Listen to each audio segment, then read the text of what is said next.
I think kayak di kesehatan mental juga perlu, karena kalau kita nggak concern sama hal itu, ya kita akan menjalani itu semua dengan cara terpaksa, atau mungkin kita mau mendam rasa-rasa ya yang ya masalah-masalah itu kita pendam sendiri, dan itu menurut aku bakal menjadi bom waktu sih. Jangan sungkan-sungkan untuk meng-cut off orang yang telah menyakiti. Itu istilahnya memutuskan hubungan gak sih dengan orang yang telah menyakiti? Lebih baik menghindari penyakit daripada mengobati. Menghindari penyakit daripada mengobati gak Cindy? Ini yang mana dari sini yang nyakitin Zara? Coba ngacung. Nggak ada sih, temanku baik-baik semua. Baik-baik semua ya Kak ya. Berarti mantan.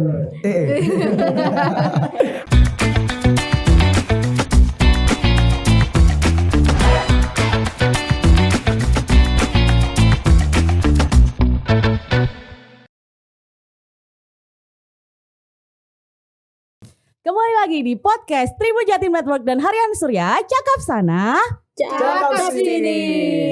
baik teman-teman, sekarang itu ada tamu spesial yang ada di studio kami saat ini. Akan ramai sekali. Coba kita lihat dari ujung sana, mana suaranya? Waduh, kayaknya kurang ramai ya. Coba yang ujung biru. Oh, ini banyak sekali nih. Biasanya tuh nggak ada audiens ya. Biasanya cuma sendiri-sendiri aja. Tapi sekarang ada ramai sekali. Kita kedatangan tamu dari UIN Sunan Ampel Surabaya. UIN Sunan Ampel Surabaya. Selamat datang. Bagaimana tadi perjalanannya sangat jauh tadi? Oh, nggak jauh ya? Tapi alhamdulillah seru banget. Seru banget ya. Terus ini sebelumnya dengan Aku Ridwan. Mas Ridwan dan juga Aku Zahra. Mbak Zahra. Jadi ini Mas Ridwan dan Mbak Zahra di sini tuh kita mau ngobrol-ngobrol aja ya, santai-santai aja sebenarnya. Jadi udah juga. Oke, jadi kita mau ngomongin tentang dunia perkuliahan nih. Dunia perkuliahan. Kan itu masih mahasiswa aktif, betul kan? Betul. Masih semester 5. Semester 5. Oh, udah mau skripsi ya? Iya, kurang dikit lagi kayaknya. Iya. Magang dulu mungkin Kak. Magang dulu. Udah Ada magang ya? Udah magang belum? Ini mulai Magang. Baru mau mulai. Oh, baru mau mulai magang. Oke. Iya. Mas Ridwan udah juga? Sama sih, mau mulai magang juga. Oh, oke. Tapi berarti belum skripsi lah. Belum. Satu angkatan satu kelas juga. Nanti satu akan angkatan ada satu tiba kelas. waktunya ketika masa itu tiba. Iya. Aduh, flashback. Oke, baik. Jadi kan ngomongin tentang dunia perkuliahan ya. Itu berarti kalian mengalami dong transisi dari kuliah full online kemudian menjadi kuliah yang sekarang full offline ya? Betul. Itu seperti apa transisinya dari kalian sendiri?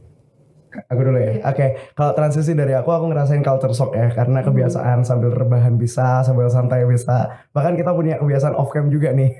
Oke. Gitu. Jadi mungkin. Tapi sorry, itu dibolehin nggak sih kalau off cam gitu? Sebenarnya nggak boleh. Cuma ya namanya mahasiswa ya gitu. Terus jumlahnya banyak ya. Betul. Nah, terus waktu di offline itu udah kita harus PP. Kebetulan rumahku di Sidoarjo, jadi harus PP juga setiap hari. Sama. Itu kan juga ada macetnya nih, apalagi kalau di Sidoarjo tuh ada di Jalan Apatiani, di Gedangan gitu. Jadi ada culture sendiri gitu. Mungkin kalau dari Zahra yang Surabaya Utara kayaknya juga ada cerita sih. Iya. Surabaya Utara, sama-sama lah ya. Ujung ketemu ujung. Ujung ketemu ujung ya. Jadi yang paling bikin kesal adalah waktu kali ya, waktu tempuhnya yang bisa rebahan, kemudian sekarang harus mandi ya kan. Bener. Pasti kalian jarang mandi dulu. Biasanya bangun tidur langsung lihat online sih. Iya. Langsung jilbaban buru-buru pakai celana pendek. Nggak kelihatan. Terus yang kalian rasakan waktu kuliah offline dan online itu apa sekarang? Yang kalian rasakan? Kan sudah terbiasa kuliah offline gitu. Yang kalian rasakan saat ini apa? Zahra mungkin. Ya, mungkin capek di PP-nya ya. Capek di PP-nya ya. Pulang pergi ya Mbak ya. Iya, apalagi kan misalnya kalau ada matkul pagi terus longgar sampai siang itu kan boring juga kan. Boring di juga ya kampus, Mbak ya. Iya. Kalau Mas Ridwan? Kalau dari aku mungkin karena vibes-nya ya, kalau di rumah kan bisa sambil multitasking ya, bisa sambil yang lain santai-santai. Maksudnya apa mabar ya kan? Iya. Maksudnya multitasking. Ya baru juga cowok ya. Terus kalau kayak kalau di offline kan udah ketemu banyak orang, ketemu dosen. Jadi kayak etika ke dosen juga perlu diperhatiin gitu. Jadi ada hal-hal yang menurutku kayak ya jadi hal-hal tersendiri yang beda sih sebenarnya. Gitu. Tapi kalau dari kalian sendiri lebih prefer mana? Sejujurnya. Ya prefer offline sih. Offline. Iya. Itu alasannya kenapa? Karena kan kita dapat materi langsung gitu. Terus kayak lebih aktif aja di kelas itu kan, bisa Lebih saling aktif ya? sharing-sharing Iya. secara langsung itu kan lebih enak gitu. Oh bukan daripada karena online. ada gebetan atau apa Oh, bisa enggak. ketemu kan jadinya. Ya gitu. Motivasi kan itu. Iya. Gak apa-apa dong. Iya. Support system ya. Motivasi kita betul dong. Mungkin Kak Cindy ya, kalau misalkan kuliah offline itu kita lebih mengenal teman-teman satu dengan yang lainnya. Kalau misalkan benar. online kan kita gak kenal ini siapa gitu. Tapi kan soalnya kan juga apa ya rasa apa ya kebersamaan itu akan terbangun ketika memang nggak dipungkiri ya memang ketika bertemu itu memang akan lebih terbangun gitu Iya, loh daripada si terbangun. online-nya. Iya, sosialisasinya juga dengan teman, dengan dosen Iya. dan yang lain-lainnya. Seperti itu Kak Cindy. Oke, aku ini ada satu pertanyaan ya dari orang yang sudah lama tidak kuliah. Oke. Nggak lama-lama banget sih. Oke, jadi aku kan beberapa kali kan nonton di Twitter ya, ada beberapa nih manifest nih ya kan. Itu tuh banyak kali tuh yang tentang mahasiswa-mahasiswa gitu. Ada beberapa tuh yang curhat tentang benalu dalam kelompok kerja. Oke. Ada yang kerja, ada yang enggak ya. Have you ever experienced that? Pernah nggak ngerasain itu? Ini karena ada teman-teman juga kayak enak ngobrolnya sebenarnya. Istilahnya Gue aja gitu ya. istilahnya kayak titip nama gitu ya Kak Cindy ya. Iya. Titip nama gitu. Kan harusnya bareng-bareng. Iya, gitu. bareng-bareng ngerjain, yang satunya nggak Pernah ngerjain. nggak? Atau kalian sendiri adalah orang-orang seperti itu? Gimana nih? Kadang iya, kadang enggak sih. Kadang iya, kadang enggak ya. Ya kalau dari aku mungkin lebih tergantung matkulnya ya, tergantung apa yang kalau aku lagi mood buat ngerjain biasanya aku bisa ambil alih semua kalau teman-teman gak ada respon gitu. Tapi kalau teman-teman ada yang respon gitu biasanya bagi tugas. Karena kebetulan selama ini kalau di kampus kita itu dosen itu lebih kepada kayak pembagian setiap RPS ada kelompoknya, lalu nanti ada presentasi sama jurnal. Nah biasanya aku bagi tugas nih yang rajin-rajin biasanya aku minta tolong jurnal, aku tinggal presentasinya kayak gitu. Jadi buat PPT-nya aku, teman-temanku yang buat jurnalnya. Nanti di presentasi ini bareng-bareng tinggal bagi tugas. Waktu hari H misal kamu yang bagian opening, aku yang bagian tanya jawab kayak gitu-gitu. Jadi tetap ada pembagian tugas walaupun ya kadang nempel-nempel doang, tapi nggak semua sih. Kayak gitu. Tapi pernah lah ya ngalamin ya. So pasti ya. Pernah juga Kak Cindy. Saya dulu juga kuliah juga pernah seperti itu, ada yang temen yang titip nama aja itu ada. Kamu tapi bagian yang apa dulu? Jangan titip nama. Enggak dong, saya bagian ngerjakan juga. Aku dulu bagian ngeprint. Ngeprint. Mungkin sama sumbangan makanan mungkin. Iya, itu pasti ada gorengan-gorengan lah. Iya, gorengan. 5.000 seneng. Iya. 5.000 biasanya dapat berapa gorengan Mbak Cindy? Dulu tuh waktu era Orde Baru. Oh bukan. Bukan orang baru. Enggak semua itu teman-teman. Tua banget ya. Orde Baru. Oke. Kemudian di kalian ini tadi jurusannya adalah Studi agama-agama. Nah, ini mohon maaf banget nih ya, kan nggak begitu tahu. Maksudnya selama ini kan yang aku tahu adalah mungkin ada komunikasi. Betul. Seperti itu kan. Studi agama-agama itu seperti apa? Iya. Oke, jadi kalau dari kita sebenarnya prodi yang mempelajari semua agama. Jadi tidak hanya agama Islam, tapi kita belajar 6 agama yang diakui di Indonesia. Lalu kita juga belajar agama-agama dunia dan juga agama lokal. Misal agama lokal ada kayak Sunda Wiwitan, ada mungkin Sapo Darmo, ada Sumaro. Iya. Jadi kita sering banget melakukan kunjungan ke lapangan. Jadi prodi kita itu lebih banyak jalan-jalan. Sampai ada yang bilang ini prodi jalan-jalan gitu. Karena salah satu mata kuliah kita tugas-tugas kita itu adalah kunjungan ke rumah-rumah ibadah kayak gitu. Seru banget ya. Agak mirip sama antropologi nggak sih? Iya. Yang mempelajari hal budaya juga kayak betul. gitu. Tapi kalau kita lebih ke kerucut ke agamanya, jadi ke kepercayaan-kepercayaan. Jadi kita jalan-jalan. Nah kebetulan kalau hari ini kan kita ada mata kuliah jurnalisme. damai. Jurnalisme damai. Makanya kita kunjungannya ke Seri. Jadi harus damai. Ini Oke, itu kalau dari kalian sendiri itu memang pengen nggak masuk ini? Maksudnya kayak apakah ini adalah ada yang keinginan sendiri atau dari suruhan orang tua atau ikut teman atau seperti apa? Ya pada awalnya kan coba-coba gitu kan. Iya. Kok keterima? Terus nyaman? Gitu. Oh enggak. Awalnya kayak ini jurusan apa sih? Kan, ini jurusannya kan kayak baru banget, nggak diketahui awam gitu kan. Iya. Apa ternyata semakin lama oh ternyata seru juga ya kayak gitu. Oke. Akhirnya oh ya udah jalanin aja lah gitu. Siapa tahu nanti rezekinya ada di sini. Oh ya amin. Jadi berawal dari coba-coba dan betah ya Mbak Cindy. Betul. Kalian sendiri?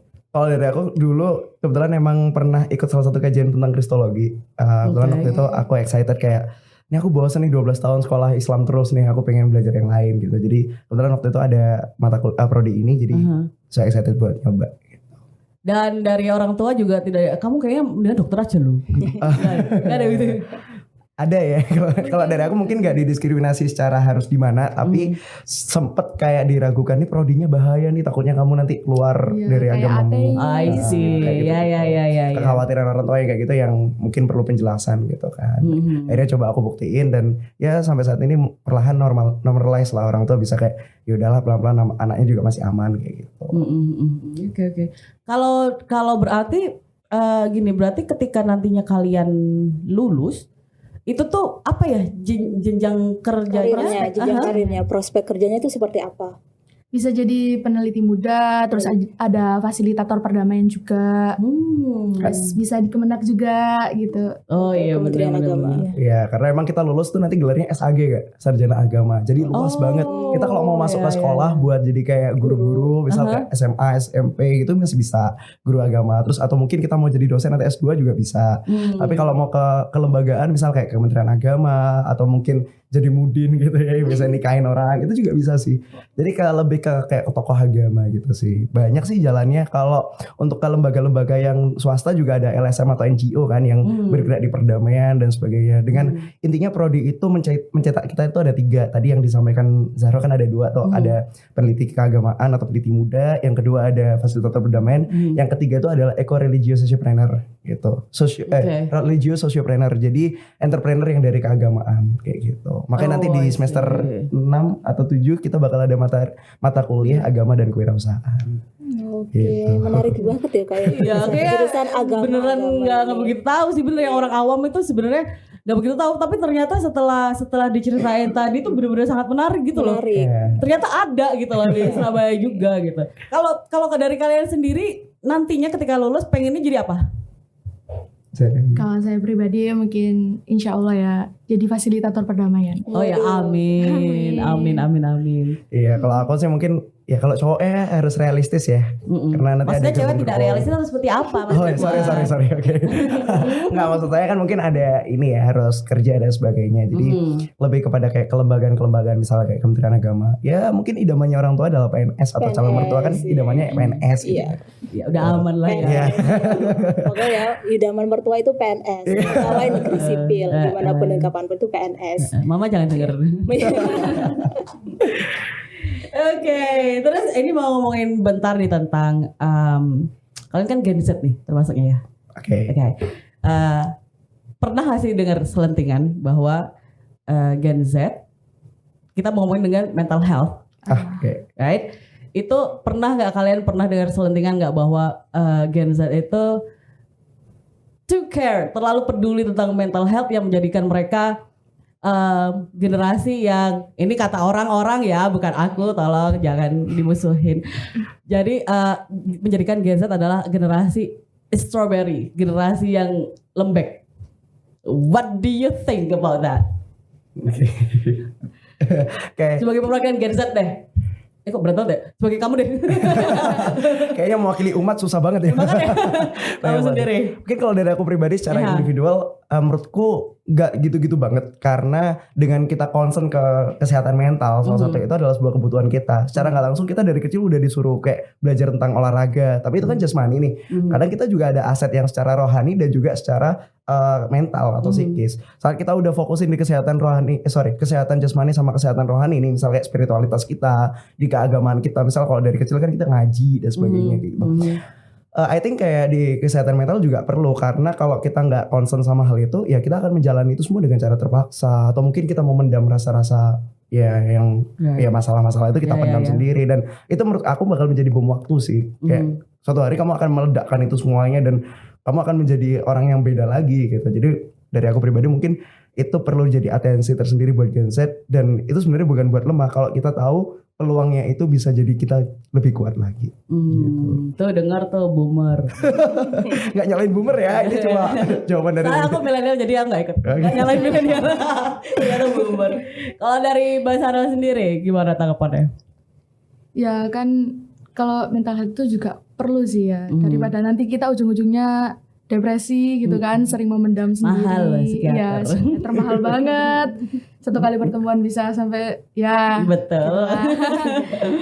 Lebih baik kita lebih bisa mengekspresikan diri biar Menjaga plong ya. gitu ya, menjaga kesehatan mental itu sendiri. So far kalau kalian caranya gimana? Bagi tips mungkin buat yang butuh di luar sana.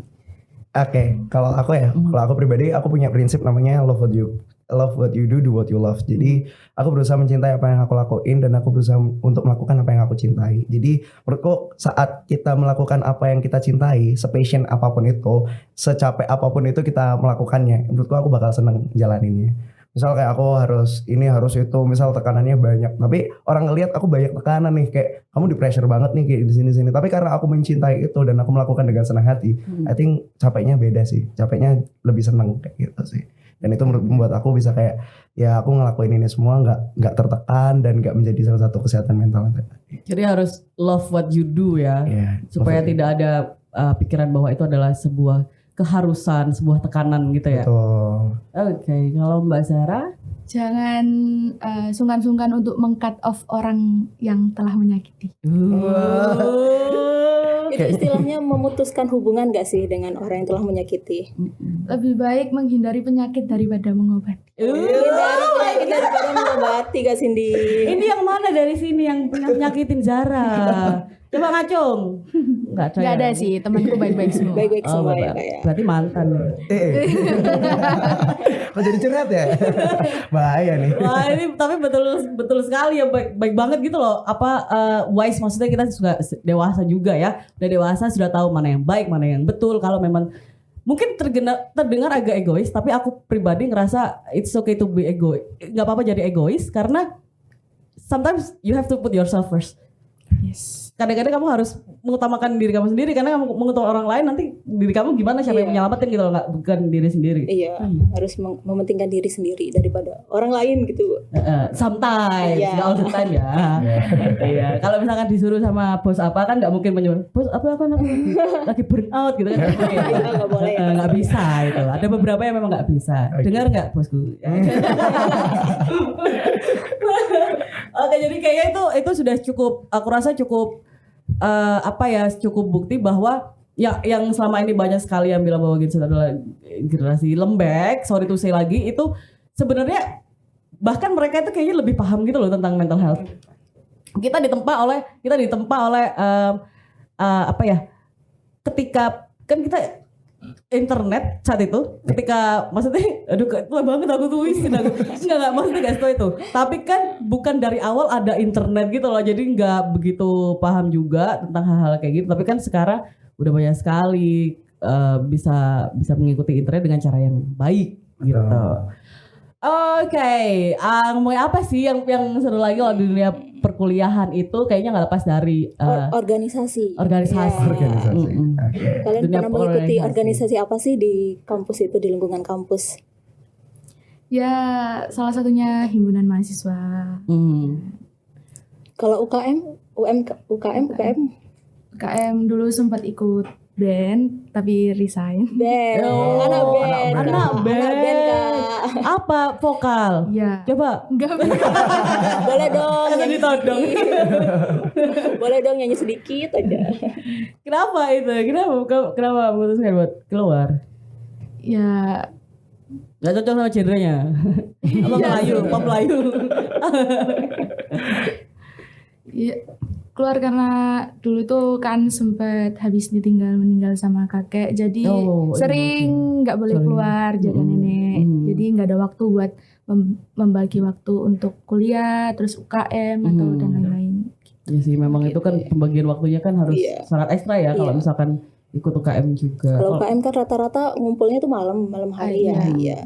Jadi kan mbaknya kan Jaga, perempuan harus jaga. gitu. Betul. Kalau masnya? Kalau aku tipikal anak yang kupu-kupu ya. Kupu-kupu. Mahasiswa kupu-kupu. Jadi karena juga keterbatasan akses, jadi aku lebih fun ke rumah sih pulang. Jadi setiap hari daripada ya aku tipikal mahasiswa yang kupu-kupu. Jadi daripada aku di kampus, aku lebih milih untuk pulang sih. Oke. Mungkin ikut kegiatan di luar kampus mungkin Kak. Sekarang banyak. Iya banyak Kan banget. sekarang banyak kalau mahasiswa Organisasi di luar kampus. Organisasi di luar kampus mungkin. Ya ada beberapa organisasi kepemudaan, tapi memang karena aku di Sidoarjo dan kupu-kupunya tadi kan pulangnya ke Sidoarjo, jadi ya aktifnya di Sidoarjo gitu Di sih sebenarnya. Sidoarjo. Gitu. Jadi ya beberapa organisasi kepemudaan, komunitas sosial kan kalau di Sidoarjo itu komunitasnya banyak banget ya. Terutama yang di bawah binaan. Iya, kalau di duta-dutanya juga banyak banget. Dari duta lingkungan ada, duta narkoba juga Gila ada. aku sudah aja tapi nggak tahu juga. Kepu-kepu kerja pulang. Kepu-kepu ya. Iya, karena aku kuliah pulang dan ya beberapa kalau emang ada kegiatan organisasi di Sidoarjo ya nimbrung gitu kayak join gitu. Tapi kalau emang gak ada ya udah pulang aja, istirahat di rumah. Itu sih Kak. Oke. Aku rasa sih kalau organisasi untuk sekarang maksudnya memang ada benefit untuk ketika kamu ikut organisasi, tapi juga itu beberapa benefit itu sebenarnya bisa dicari di tempat lain gitu loh. Iya. Nggak melulu harus Di ikut dari kampus karena ada banyak, even komunitas pun juga banyak sekali ya. Ataupun mau otodidak belajar sendiri di manapun di internet yang sangat tidak ada batasnya itu juga bisa juga gitu loh. Betul. Iya, ada juga mahasiswa itu yang nyambi kuliah sambil bekerja Kak Cindy. Oh iya Ada juga seperti itu. Mungkin Mbaknya juga nyambi sambil kerja mungkin. Kalau aku cuma freelance aja sih. Oh freelance. Ya. Freelance apa Kak Di kalau boleh tahu? WO aja, wedding organizer. Oh wedding organizer. Cuma freelance aja. Freelance. Tapi hebat ya, Iya. maksudnya bisa bagi waktu. Bisa mengatur waktu dengan baik. Karena dulu tuh aku sampai cuti kuliahnya demi kerja. Demi kerja. Balik lagi, makanya aku 6 tahun kan. Jangan ditiru. Jangan ditiru ya. Kalian targetnya berapa? 3,5 dong. Nggak mungkin sih. Ya, 4 sih kayaknya. Ya, Telat 4. ngambil Ayo SKS. jangan lebih. Iya 4. Iya, jadi ini kan Normal-normal donatur aja. tetap nanti di kamu. Jangan lebih. Belajar dari pengalaman. Iya. Jadi kalau aku dulu 6 tahun itu 1 tahunnya aku untuk pengen kerja. Bosen kan kuliah bosen, akhirnya kerja nggak bisa ngatur waktu, cutinya malah yang ditinggal adalah kuliah. Kok ya untungnya tapi balik ke kuliah karena banyak kan yang akhirnya mengecap dunia kerja akhirnya kayaknya udah cukup deh kuliahnya gitu. Untungnya sih bisa balik ya kalau bisa fokus dulu kerja. Sampai Kuliah kebalik Kak Cindy. Fokus dulu kuliah baru kerja gitu. bener, fokus dulu kuliah habis itu kerja karena sebentar lagi juga Mau skripsi adik kan. skripsinya berarti semester berapa sih? Aku lupa ya. Semester 5 ya? 7. Oh 7. Kalau kita 7. Oh sekarang semester 5 kan? 5 mau ke 6 habis Mau ke ini. 6. Ya, transisinya kita buat magang, nanti di semester 7 kita mulai skripsi atau mungkin semester 8 gitu. Ada bayangan mau magang di mana gak sih? Kebetulan kita satu kelompok. Oh satu kelompok. Iya, jadi memang karena kita magangnya juga di salah satu mata kuliah kita ada yang namanya manajemen lembaga keagamaan. Jadi di situ emang dosennya minta harus lembaga agama gitu. Oh, I see, Tuh, jadi rencananya kita kalau nggak ke kayak Kemenak ya mungkin di lembaga pendidikan atau mungkin lembaga masyarakatan misal kayak masjid dan sebagainya kayak gitu-gitu. So far memang belum sih, masih mempersiapkan sih. Oh masih Gitu. proposal gitu gak sih? Aku yang lali ya. Iya proposal. Biasanya kalau magang itu harus buat proposal yang lengkap, ya kan? Sama surat pengantar dari Iya surat kampus, pengantar dari gitu. kampus. Gitu. Ada sidangnya gitu kan? Ini so far dari dosen belum ngasih aba-aba sih, cuma ngasih misi di awal gitu. Nggak tahu nanti next stepnya gimana. Jadi ya let's see aja. Kalau buat tanya-tanya cutting so far dari kita belum tanya-tanya. Jadi nggak tahu. Apalagi kalau cutting kan tahun lalu kan online ya. Kalau magang-magang kan Bener ya. kayaknya juga nggak relevan pertanyaan kita gitu karena kita Beda udah lagi offline. Betul, karena- udah beda lagi gitu. Jadi ya nikmatin dulu sisa 1 tahun. jangan diketawain.